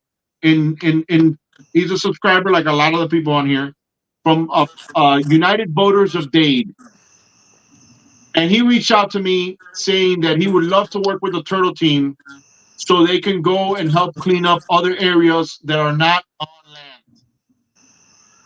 Obviously, there's a logistical scenario when it comes to that, and I think the United Voters of Dade will help contribute or get those people out there. Right. Derek, didn't you recently do something with your department in South Carolina that you guys put some turtle oyster beds or something like that? Oysters. Yeah. I reach out to them frequently. I got to see what they got going on in the fall. Most of the fall, they're building the wire cages to get ready for the spring plantings. But yeah, it's What did you do so they know? So the people that didn't follow that know. yeah, South Carolina DNR, along with SCORE, the South Carolina Oyster Restoration. They put 9,000 pounds of oysters on the bow of the barge, and we took it out to Drum Island, and they planted a bunch of bags to grow the oyster reefs that fortify the different marsh fronts here in Charleston. Because oysters are a living reef, they're a living erosion control measure. So yeah. Okay, so they basically used the capacity of the space on your barge to load it up, and you guys were able to help Yeah. basically that organization. That's cool. Yeah. Now, Yeah. That's really now, cool. now, regrettably, like Joe said earlier, when people think that don't have to do something and somebody else is going to clean it up, you feel this sense of entitlement. Correct. And at that point, that's where it's okay to call somebody out and say, "Hey, listen, I know you came in here with this, you had a great time, but maybe those 50 bottles that you came in with, maybe you should take them back with you." Okay? And they probably don't want to bring them back, understandably, because they're saying, "Oh my goodness, I'm going to have 50 bottles on my boat that shows empty alcohol, and I don't want to. If I get stopped, I don't want to go ahead and have a Yeah. DUI or whatnot." Yada, I yada. think that's the big thing they're worried about, right? Is getting stopped and having all those open containers. All those Yeah, empty. yeah. But there has to be a scenario where it makes sense for everybody, right? Because if you're gonna put, I mean, think about it. What do you do when you go to one of these islands? You're having a good time. You're cooking out. You're having a great time with your friends and family. The last thing you want to do is step on a beer bottle that's been broken, or have your kid step on a beer bottle that was, played Or around with by somebody or whatnot. or the worst thing is the beer bottles. Yeah, that sucks. But what do people do to beer cans, right? They twist them so they break in half, right? And they sink quicker. You know, so you got all these beer cans that are twisted and sunk in half at the bottom. You know, those things will slice you open quicker than damn stepping on a glass bottle. Yo, but those things dissolve. They dissolve really quick, man. No, Those they little don't, white Joe. cans. No, they don't. No? No. Quit Start, throwing that stuff in the water. Look, Hey, and as Joe, far go out on a as being commercial a shrimp boat container, and watch when they drag the middle. Watch when they drag the channel. yeah, I mean, you're you pulling catch that up stuff so all the much time. garbage, and those things do not dissolve like they say they do. Hey, so here, look. Go ahead, Danny. Go ahead. I was going to say that you're talking about those beer cans, the boat being a ringer for a DUI or BUI, whatever you want to call it. There, here's a novel idea. Try not to get yourself snockered when you're out on the boat. Be the guy that's responsible and can get you and your friends back out from the sandbar to the ramp without running over somebody. That's just an idea. You might want to throw that out there. Be that guy. Yeah, I mean, well, somebody on the boat needs to be sober. Yeah. No, listen, 100%. If you're going to be out on the water, somebody's going to have to take the L, right? Hold on a second, Joe. Derek and Alfred, those are my sober drivers. Let's go. We can drink anytime, guys. All right? Those are my drivers. So, okay, so Joe, have you Alfred. seen any mullet lately or Yes. no? Yeah, dude. I was trying to show it to you earlier, but you didn't want to. You didn't get But what I was no, showing but you. I'm talking about mullet run at Hollow. Or is it there No, yet? no, no, no. I haven't. I haven't. I saw mullet one day. I'm waiting for it. Trust me, you'll get the phone call. Hey, come on over. Let's go fishing. The other day when we had that incredible live stream that was 20 through 2 hours, Yeah. I realized that YouTube did not allow it to be restreamed. It did not upload it. It was too long. Really? So yes, look how many days it's happening and it never published. It said this video is unavailable, which kind of sucks because it was such a great live stream, and it was. I guess it's if you're there, you're there, and that's why we tell you guys as creators to leave your notifications on, and if you can participate, you can participate. Yeah. That's terrible for you, but good to know because I mean, like I said, next year I want to do, like a really, really long marathon, not just like these 10, 12-hour ones like I did this past July. Yeah, I want to. Regrettably, you're gonna have to cut it, and we're gonna have to find out what's the maximum hourly time limit that they would allow, No, so I'll YouTube can have to. render it. I'll have to record it to SSDs, right? Like I do anyways. And there'll just have to be like a quick break where I pull out and swap SSDs out to make sure, because if YouTube's not going to record it and leave it up, I'll have to have it stored on SSDs to go back and edit later. But yeah, Yeah. it will. Huh. I just literally unmuted Joe, and my thing says you can't mute Joe. He muted himself. So he said get off my lawn. Yes. I figured I would take the power away from you, Alfred. No. I'm here, and when I see the time, I'm gonna jump in. But I don't want to. I don't want to really interrupt anybody, and I don't want you guys to have to hear the wind and all those things. No, yeah. Listen, we know you can listen in, right? Visually, I'm coming back in and back out. So where are you at right now, Joe? Alfred, That's the This river, is right? the mouth to the Miami. This Yeah, is the that's the Miami river. River.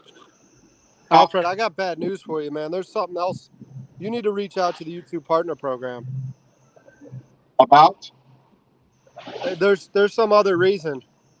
I'm sending it to you right now. Remember those live streams I did with the birds? Yes. I mean, I've got them delisted just because they don't go on point with my brand that I'm trying to build, right? I don't want the algorithm to be confused Yeah. with the viewer to find me. But I just sent you a screenshot. I mean, I could put those things back up live and I mean the one's got 540 hours on it. Joe, right now, okay, guys, if you check out, Derek, I definitely will get that. If you check out, are you going to go in through to the mouth of the river, Joe, or no? Yeah, I'm going in past the bridge. Yeah, you know what? I think if at this point you're not even looking for shrimp, right? Or no? No, I'm looking for shrimp. I'm still Oh, looking around. I'm just oh, it's incoming okay, guys. tide. So Fishman Joe right now is coming into the Miami River, and I'm gonna go while he's here online. I'm gonna check out a site called BB Pilots. Okay, and bbpilots.com will show you the schedule of all the ships that will be coming out of the Miami River, and sometimes they come out at night. So what I want to see, um,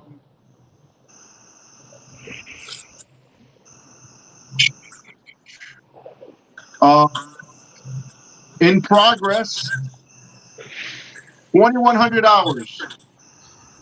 That's 12 We o'clock. have Hempstead Marine. No, 24. What? Okay. 2,100 hours, right? That's the time. And it says departure in progress. So Fishman Joe, right now, if he continues going forward, he will see a huge cargo ship with the tugboat that I was on with Captain Greg and Captain Norman from Hempstead Marine. Very cool. Very cool. So, I think the size of the boats that go in this river, when you really think about it, the size of the boats that go through this river and how small and tight this place is probably it's just crazy to me. Joe, would you take one for the team and show that Wait, huge cargo ship being pulled by the tugs at night? there's a good chance, but outgoing tide's already started, so I got to turn back. You see how the current's going out? I Okay. gotta turn back. I gotta go check, see if there's any shrimp over. Okay. See if, So guys, time out real quick. Just in the give. When you guys see a lot of the videos that are filmed in the Miami River of the boats passing through, to the left of the screen is where they film out of, towards the right, and that building is a hotel called the Epic. Okay. So out of the left of the screen is where you're seeing a lot of, especially boat zone. And I was actually the first person to film out of all the Miami River, all the river related content, and then it became a huge thing with all the people that have Miami River content. dude, there is no place like the Miami River. There is nothing else like this. Oh yeah, that's great. Yeah, this place is crazy, dude. This place is crazy. It gets nuts over here. Well, I think we've been out 2 hours. Joe, you're gonna go. Are you gonna be live with your fish fam now if we end the stream? If you end this, yeah, I'm probably gonna go live, let all the squad hang out. Okay, guys, let me go and let you guys know who's here. Okay, so Derek from the food boat. If you guys are in Charleston, South Carolina area, he cooks on his barge, and he's got great content on his channel. New channel, fairly new. And then we also have here Andy Jones from the Menorcan Mullet. Always tell you guys to watch the Golden Ray series, and I'm really digging the shrimp series now, Andy, which I'm really excited about. That he's been going live lately, catching shrimp out of St. Simon, Georgia, and then on the water right now we have Fishman Joe, who's riding with who? Who you riding with? Me, myself, and I, baby. Me, myself, and I. It's hard to get people that are about this life. Captain Brian from the shore today? I'm telling you, he won't answer my calls or nothing, dude. He won't answer my calls, reply to my texts. I'm going to go knock on his damn door. You know? I don't think I was that mean yelling at him, honestly. I really don't think I was that bad. You know, Alfred, what was the name of the tugboat you were on? The Atlas. Oh, I just saw it. It's in the river right now. I told you. I'm telling you, it's there. Yeah. When you want to know where the actual tugboats are, go to BB Pilots, bbpilots.com, and you'll see the cruise ships, everything that's coming in and out of the ports and the Miami River. Hemp means Hempstead Marine, and then Miami River Towing. The last live stream that we did were 22 hours. I actually filmed a night video on the water on the tug. And see how cool it looks like right now where Joe's at. Imagine with all the camera gear that I got and all the craziness and not having to worry how to drive, and it's epic. And right now Joe is along the side of Bayfront Park, and to the left is Bayside, which is a very popular area. You see, he's going to see the Ferris wheel to your right. Show him the Ferris wheel. Yeah, you see that? Oh, yeah. The Ferris wheel Wow. is Bayside, which is a tourist market down here in Miami. So, Joe, how far are you from the First Street Bridge? I would think it's that. No, that's the. I would think it's right there. That's it in front of me. he's right there. Listen, Joe, if you hang out in that little area, Is. okay, well, what the Atlas is going to do, right where Joe is at, right outside of the river, right straight ahead, right outside of the river, the Atlas is going to turn the cargo ship, and then the pilot will jump on board, get the boat out to safety, out to safe waters, and then the pilot comes back. That's the procedure that's going to happen right now. It looks like And, it's headed. It looks like it's headed upriver right now. It just went under the Flagler Street Bridge. Oh, it is deep in the river. Yeah. Have you guys got Marine Tracker on your stuff? I've had it. Highly recommend it. Whenever I need to do something like this. Highly recommend it. It's very interesting, and Yeah, a lot it is. those commercial boats you can find them and kind of follow along with those guys on Marine Tracker. Listen, I have an air tag on Joe right now, and I Underneath his engine cowling, he'll never find it. Well, I mean, he won't do what three the words. first so you thing gotta I track did, it somehow. the first thing I did was disable the little speaker that snitches on me. So I disabled the speaker, and I put it on the bottom. The last time me and Derek were there. No, thank goodness I didn't bring you guys on this boat. See, this is a different boat. See, that boat's parked still behind my house, and I haven't moved it since that day. I figured. Yeah. No, right. but this is a different boat. You don't have like 5 different boats? What? Yeah, you Alfred does. do. Yeah, he does. Yeah, he does. Alfred Montaner, see, as always, I'm out here. Hey, you guys, listen, if you guys want to continue with the live stream, follow Fishman Joe. If somebody could put the link in the chat real quick, I'll pin it up here. I'm going to go live as soon as this ends. Joe, we're going to hang out, and we're going to keep riding around, and we're going to see if we can't catch some shrimp.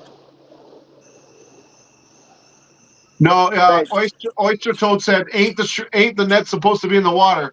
Yeah, but dude, there's nothing. I haven't seen a single shrimp. Not a single shrimp. Well, at least they can't say you're not trying, Joe. Yeah, I haven't seen nothing. Nothing. I haven't seen nothing. All right, well, guys, I want to thank you guys for hanging out. Derek, Andy, thank you guys for the info. Guys, I hope I wouldn't want to say I hope we learned something. I just hope that we brought awareness to such a serious conversation, like in the beginning of what we talked about. Be safe out on the water, respect the water. These boats are not toys. And any of you guys have any last words or anything like that? I think you said it all, man. That's one thing I like to say when I conclude mine. Every one of mine is you guys be safe out there. and I Yeah. can't. It's you know, I feel the more we're involved here with YouTube and with you guys, the more we kind of we're building a community here with all you guys, and all you guys are important to us, and we don't want it. We don't want anything bad happening to you guys, man. We want you guys to get out and enjoy the same kind of things we love to do and enjoy, but let's do it responsibly, and you guys just respect it when you're out there with it. That's the only thing I got to add. Yeah. All right, guys.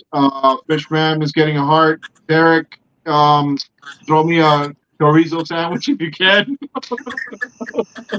All right, You guys. want that or the jalapeno cheddar sausage? You still should I have don't some know, in the bro. Just freezer. pick anything right now. I'm gonna end up at freaking Taco Bell. You You should have have those in the freezer. jalapeno cheddar sausages? Yeah, it's in the freezer. Hey, listen, I'm taking a road trip next week, so I might swing by with a cooler. All right, load me up. You coming up through Charleston? Yeah. I'm going. I'm gonna do the whole East Coast. Hey, I got a bunch of chorizos frozen from the No, last time they came, so you no, don't even you have to can get that keep this the time. chorizo, but the jalapeno cheddar, I'll take that all day. I have that too. $4.99 a pound. All right, you guys take care. All right, guys. Take care, guys. I'm out of here.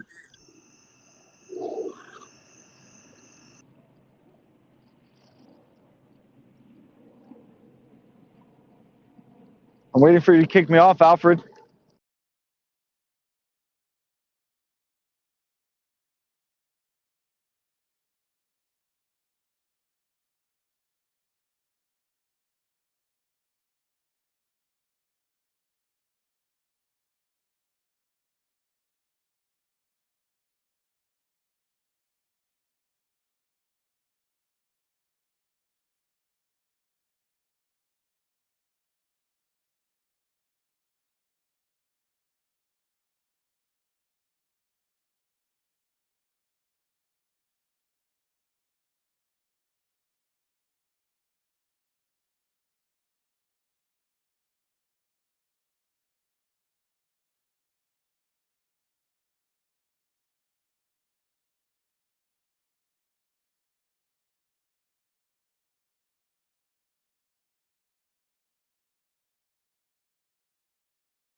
Wait a second.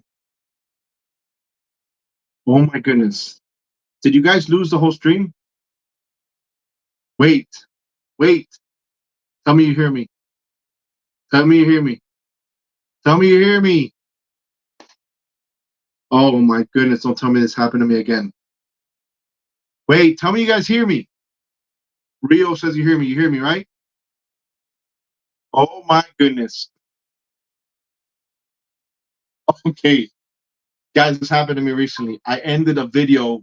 I left the studio and I didn't end the stream. And it didn't upload the video to YouTube. So if you weren't here, you would have missed it. But thankfully I'm here, guys. All right. Now I can end the stream for real. Wow, did you guys see me turn off the chit show sign and everything? This is kind of like now, I mean, yeah, this guy's here. Yeah, it's weird, guys. It's weird. I'm out of here. Hey, you guys have a good night. All right. Be safe out on the water.